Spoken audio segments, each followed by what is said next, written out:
Hello दोस्तों, नमस्कार। GS Unicode में आपका हार्दिक स्वागत और अभिनंदन करते हैं। आज हम बात करेंगे एनआईओएस डीएलएड को लेके। सुप्रीम कोर्ट में फैसला इनका रिजर्व रखा गया है। सबसे बड़ी खबर ये है एनसीटीई और एमएचआरडी के बीच में इनकी फैसले को लेके बात है कि मान्यता को लेकर डिसीजन अभी लिया जाने वाला है। बहुत जल्द ही आपको ये सारी चीज़ें निकल के सामने आएंगी। जो कि नोटिस उन्होंने जारी किया, इसके बारे में आप बात करते हैं कि इसमें मैटर क्या है। लेकिन एनआईओएस डीएलएड को किसी भी तरह की डरने की ज़रूरत नहीं है। इस बात को बार बार आप हमारे वीडियो में देख सकते हैं।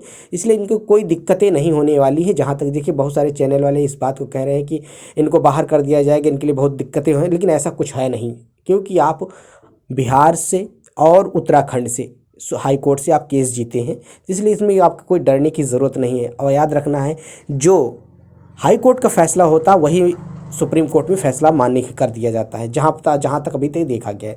देखिए, एनआईओएस डीएलएड पर पटना हाई कोर्ट का फैसला का सम्मान करेगी एचआरडी मंत्री निशंक। गौरतलब है कि कुछ दिनों पहले रमेश पोखरियाल निशंक ने एनआईओएस डीएलएड कोर्स करने वाले शिक्षकों के सवाल के जवाब में कहा था कि सरकार एनआईओएस डीएलएड शिक्षक के मसले पर आए पटना हाईकोर्ट के फैसले का सम्मान करेगी। आपको बता दें कि पटना हाईकोर्ट ने national council of teacher education NCT के उस आदेश को खारिज कर दिया था, जिसे उसके सामने प्राइमरी टीचरों की बहाली में 18 महीने के डीएलएड कोर्स के बारे में कहा गया था। तो आपको इनके बारे में याद रखना, क्या किया था, खारिज किया था 18 महीने के डीएलएड कोर्स को। आगे क्या कहा गया है, इसको देखिए। एनआईओएस डीएलएड डिग्री को बड़ी राहत मिली थी। हाई कोर्ट ने डिप्लोमा की एक एलिमेंट्री डिग्रीधारी के शिक्षक बहाली प्रक्रिया में शामिल होने की अनुमति दे दी थी। मालूम हो कि 18 महीने के डीएलएड कार्यक्रम में उन लाखों शिक्षकों के लिए आयोजित किया गया था जो अप्रशिक्षित थे और शिक्षा के अधिकार कानून के चलते उनको नौकरी जाने का खतरा मंडरा रहा था। एनआईओएस के करीब 13 से 14 लाख शिक्षकों को यह कोर्स कराया था। इसके लिए संसद में कानून पारित करके विशेष रूप से मंजूरी ली गई थी। तो आप याद रखना, जब संसद में कोई कानून की विशेष मंजूरी मिल जाती है तो आप देखिए, आप कहने का मतलब है बहुत सारी चीज़ें हैं भाई। आप देख सकते हैं, तो बीएड के लिए और डीएलएड के लिए बार बार केस हो रहे हैं। जो चीज़ एक बार फैसला आ जाता है तो वही सर्वमान्य होता है।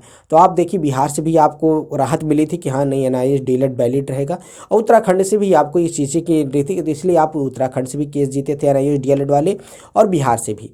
अब सुप्रीम कोर्ट में केस, अभी देखिए केस चल रहा था, लेकिन एक केस अब रिजर्व रखा गया है।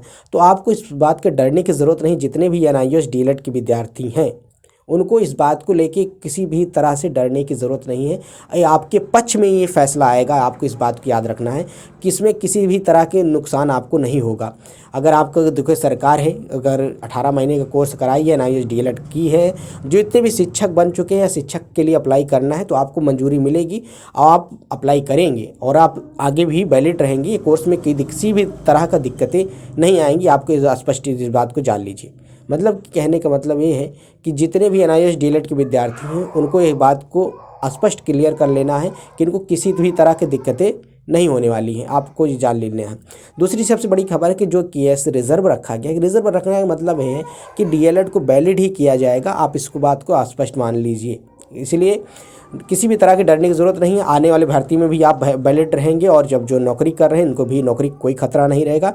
डीएलएड मान्य रहेगा, हर जगह मान्य रहेगा। इसलिए आपको यही खबर थी। अगर वीडियो पसंद आए तो चैनल को आप लाइक करें, ज़्यादा से ज़्यादा कमेंट्स करें और अपने दोस्तों में शेयर कर दें। मिलते हैं नए वीडियो के साथ। जय हिंद साथियों, नमस्कार। सभी का दिन शुभ हो और सभी को हैप्पी दीपावली के बहुत बहुत हार्दिक शुभकामनाएं। Thank you, all of you.